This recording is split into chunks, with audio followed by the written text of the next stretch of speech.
Hello, everyone. I'm Larry Ridley, and this is the NFL on EA Sports. The biggest challenge for these teams here may be dealing with the weather.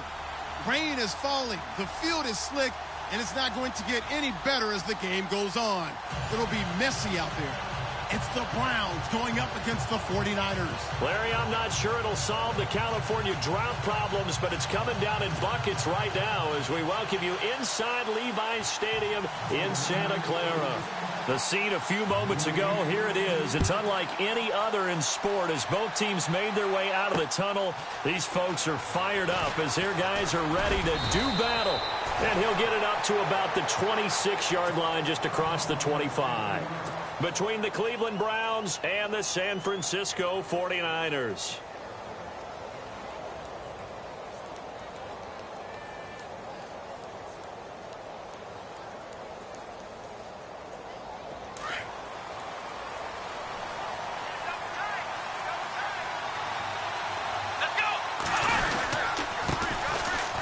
And an alley to run. And they're able to get this one across the 35. That'll move the sticks for the Browns, a gain of 12. Anytime you eclipse 100 yards rushing, you deserve the acclaim that comes with it, and he got it. AFC Offensive Player of the Week last week. And wasn't up around 200, wasn't in a crazy, crazy game, but very good, solidly in that driver's seat to win that award, and he did. So it'll be first down here after the run.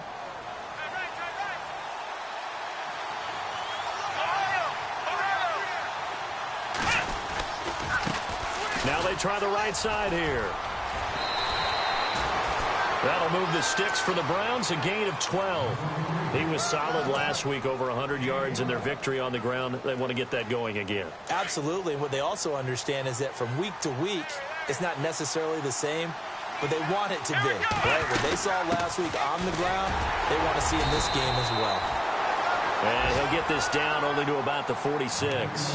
3 yards on the pickup there, and it'll be second down.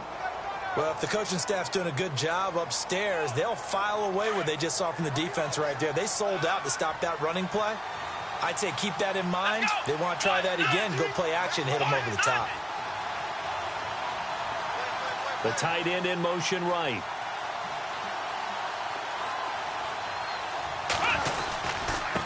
Now a handoff here to his running back. And, he is really laid out that time. Knocked flat on his back at the 46. So nothing there. I don't know that that's all in the back, though. You got to look at blocking there, don't you? I would agree with that totally. At some point, they have to win at the point of attack. Instead, it was the defense getting it done again and holding them to no gain.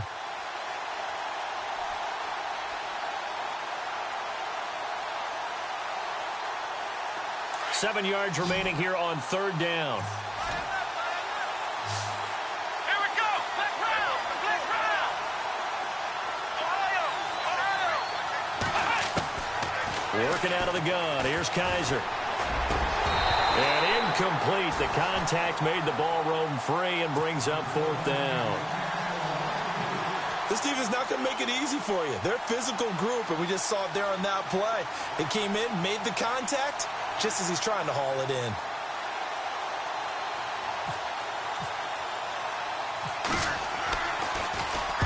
And he was called on 3 times in the win last week as his first one here's away. And this is going to hit the goal line and continue on into the end zone for a touchback.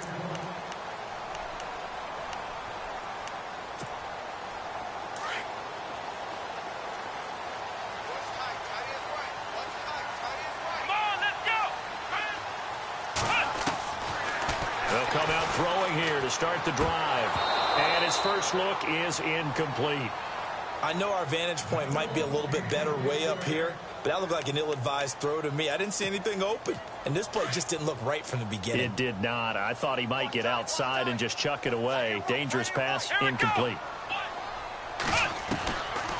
Now he'll look to throw here on 2nd and 10. And the hit jarred it loose. It's incomplete. It's a lot of contact going on there, and in the end, unable to keep 2 hands on the football and bring it into his body. Everything looked pretty good until the finish.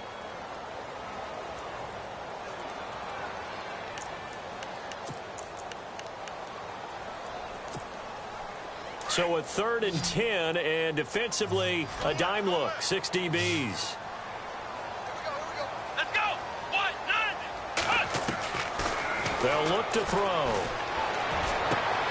And he fires one that's intercepted. It's the former Seahawk, Earl Thomas. And he will return this one to the 30-yard line. And Brandon, the passing game for both of these teams is going to be affected as the game goes along. It's not looking like the rain's going to let up anytime soon. So that might mean a few more wobbly passes and wide receiver slips. And this one winds up getting intercepted.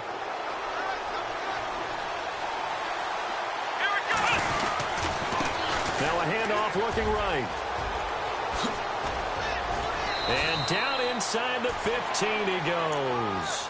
Just what the Browns needed there. Good for a gain of 17. That O-line, they cleared a big hole there on that run. The athleticism of offensive lines continues to evolve, and we're seeing it here. Not only they're controlling things right at the line of scrimmage, but they're able to get upfield to get to what we call the 2nd and the 3rd levels. You know, get to. And he'll take it into the end zone for a Browns touchdown. A great play there. His 14th touchdown now on the year. And the Browns have taken the early lead. Zane Gonzalez on for the extra point.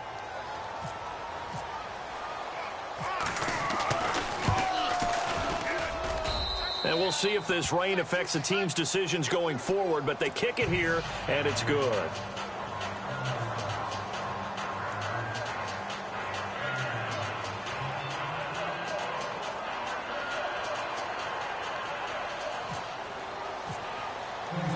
Morstead, the punter, out to kick it off. That's fielded in the end zone. And he'll be brought down at the 23, make it the 24-yard line. They're the 49ers getting set to trot out there. And following the interception, just any interception, are you a little bit more cautious when you start that next drive, or no, you just throw that out the window? I think you are. I don't think that there's any way you can run back out there and go, totally didn't affect me. Let's just go ahead and be loose with the football again. You're going to take care of it, but you have to be careful about being too cautious because now you can't run any offense at all. Still want to attack. We'll see how they attack him here. And he's able to plow forward up to about the 29, just shy of the 30. 5 yards is the tally on first down. That brings up 2nd and 5. Now they'll run it on the toss. And shutting him off, now open field.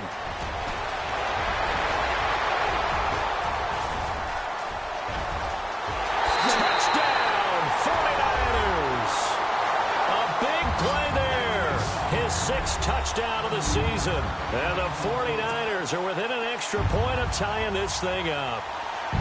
Well called, well blocked, and then he just made a great play. That was an athlete going a long way. Yeah, how about the suddenness to it? Just getting there and taking off and going. For the defensive guys, plays like that really hurt.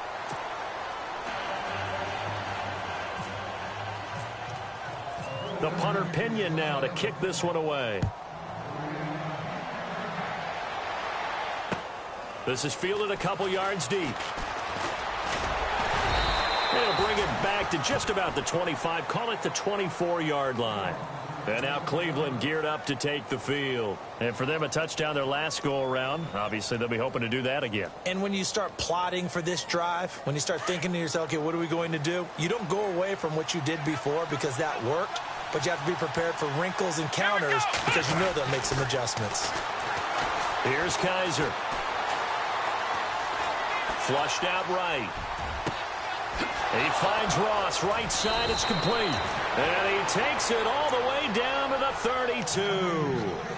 A big play that time for Cleveland. 44 yards.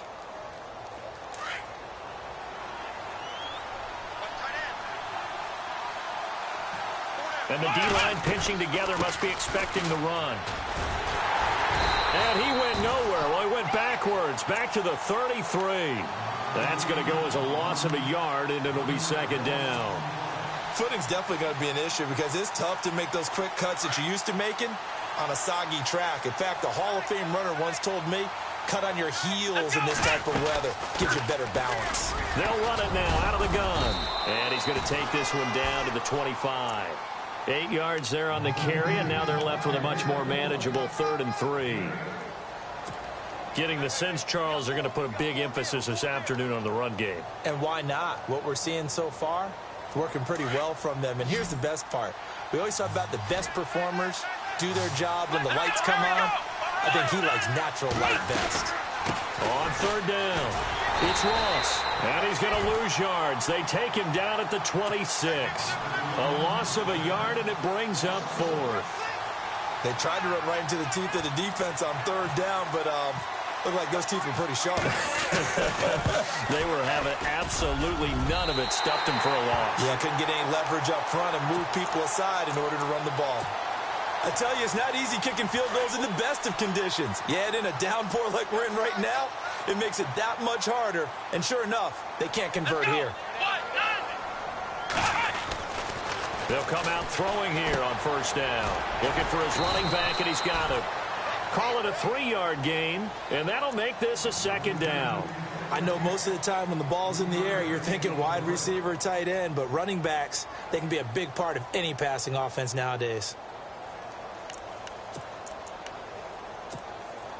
7 yards to go on 2nd down.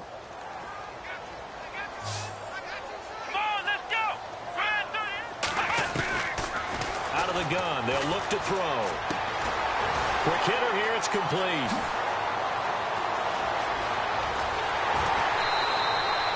A big play there for the Niners. And even 40 yards. Trying to defend a drag route is really tough because you don't want to jump a route that's shorter or underneath as the drag route is too quickly, because oftentimes they want to run that route and then hit over the top of you for bigger yardage. So if you can chip off the timing of the receiver off the line of scrimmage so he can't actually get into the route, that's the best way to defend it. But there was no possibility of that on that play. End result, the receiver won in a big way.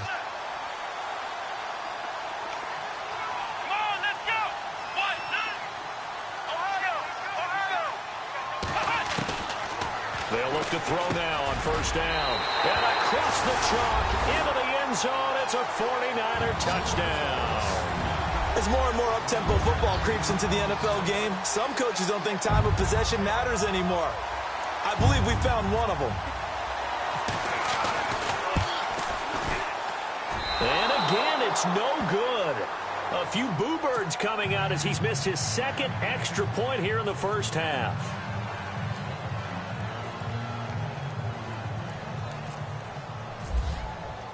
The punter Pinion now to kick this one away.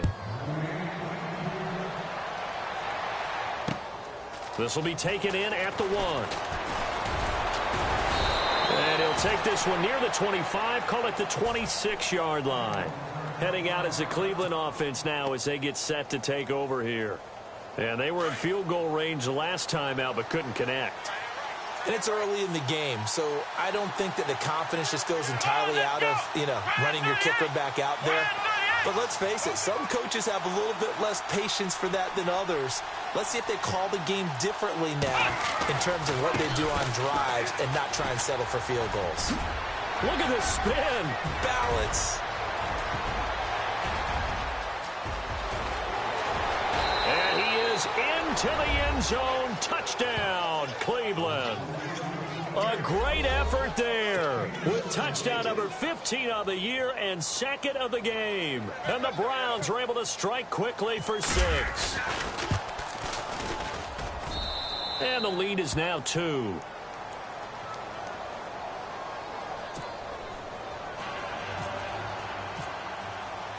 Morstead, the punter, out to kick it off. That'll be taken in the end zone. And the decision to come out is going to cost him 5 as he's taken down right at the 20. The 49ers offense making its way back out there.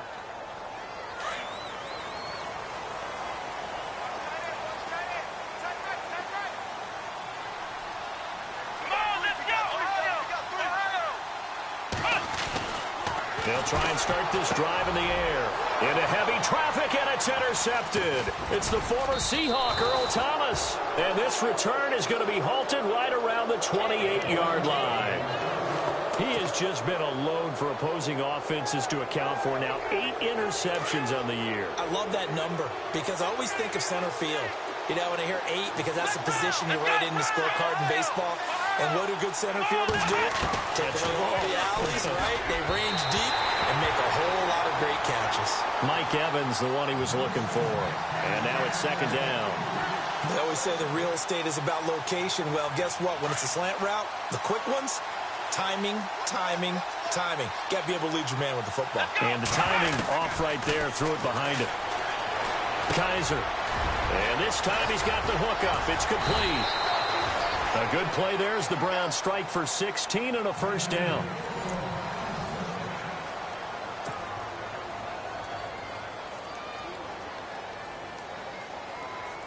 Red zone opportunity.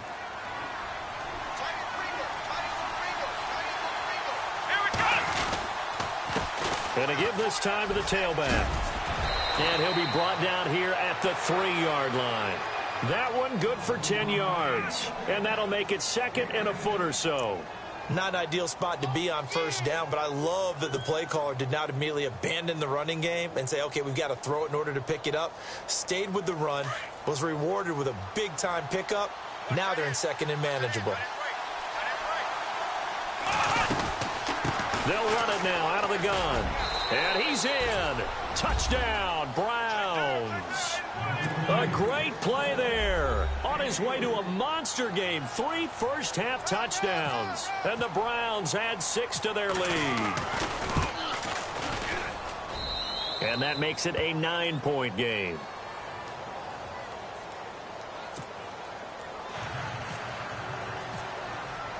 Morstead, the punter, out to kick it off. This fielded a few yards into the end zone. And he'll be out of bounds across the 25. And San Francisco gets set to go here. And last time wasn't pretty. One play and an interception. We'll see if they can do better. I want to see if they want to go ahead and throw the ball again now on this drive after what happened on the last one. Throw it on the first play. Give the quarterback some confidence. See what happens.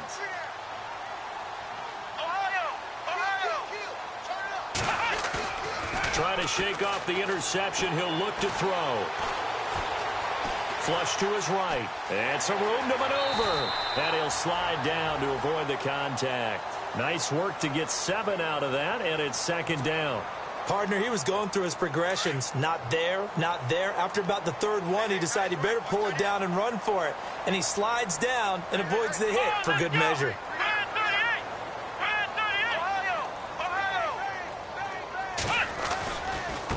Now they try the right side here. Oh, leaves him behind on the spin. And the hole closes quickly. He gets it across the 35 to the 36-yard line. Call it a gain of 3, but not enough to move the sticks. It'll be third and about a foot or 2. And he will have first down yardage as he's brought down at the 41. The 5 yards on the play there as the drive will continue. That right there, a good sign for a team that's had trouble converting third down so far this year. They're in the bottom 5 in the NFL, but they come through there. Yeah, and I bet if we put our guy Marvin on the case and say, Marvin, tell us where they rank on third and what, right? I bet they're in the top 5. And for the third time here this half, it's intercepted. It's the former Seahawk, Earl Thomas. And the return comes to a halt right at the 44-yard line.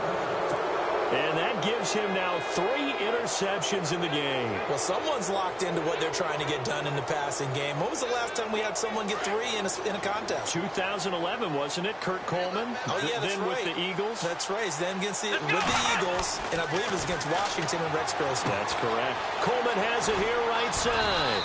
And taking it across midfield and inside the 45. 14 yards, and it's a Cleveland first down. It's a nice completion, a little bit of run after catch as well to create the yardage that they got. But it is so tough to cover that route, the drag route, because they run it at varying speeds. Because the key is to create hesitancy on the defender's part. Always so empathetic for those DBs, aren't you?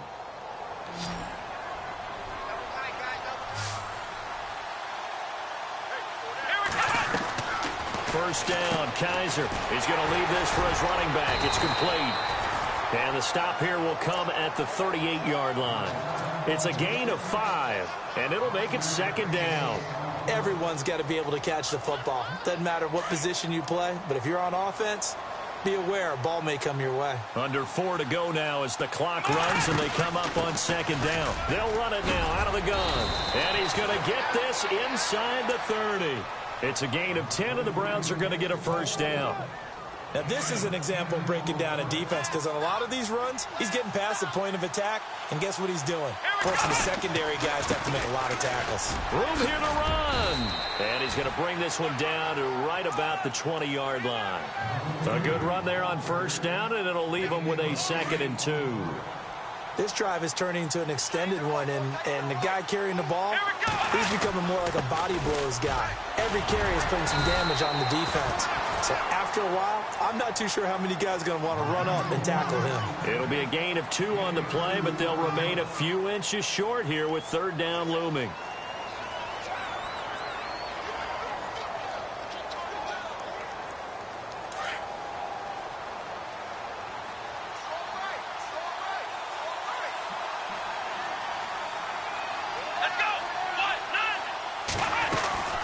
They'll run it now out of the gun. And he's going to have a first down here as he gets this one to the 17-yard line. Officially a gain of just a yard there, but they do convert on 3rd and inches.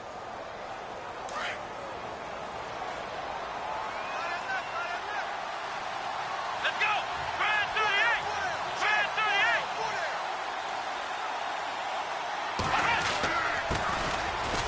And they'll lose yardage here. Knocked back to the 19-yard line.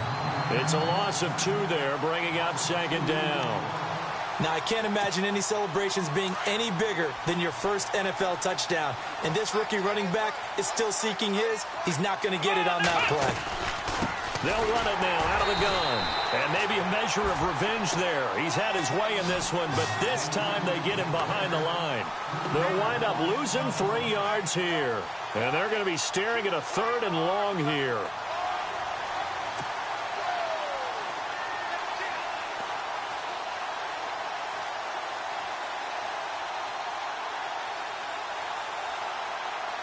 They don't need to run another play here before the 2-minute warning. Let's see if they do it anyway. Here we go. 3rd and long for Kaiser.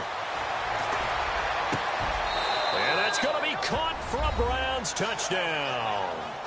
Nick O'Leary, his 3rd touchdown now on the year. And the Browns add on to their lead.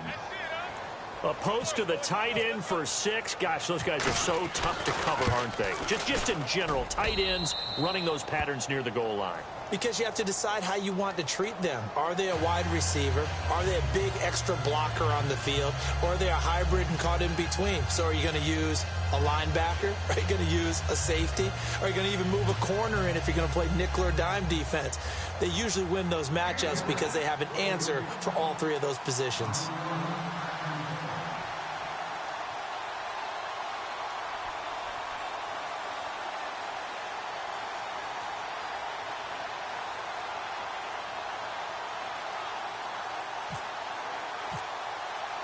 Morstead, the punter, out to kick it off. This is fielded a couple yards deep. And the decision to bring it out, a good one, as he's up a yard or 2 shy of the 30. The 49ers offense now, they get set to head back on the field. And they've sort of lost their way, partner. How do they recalibrate and get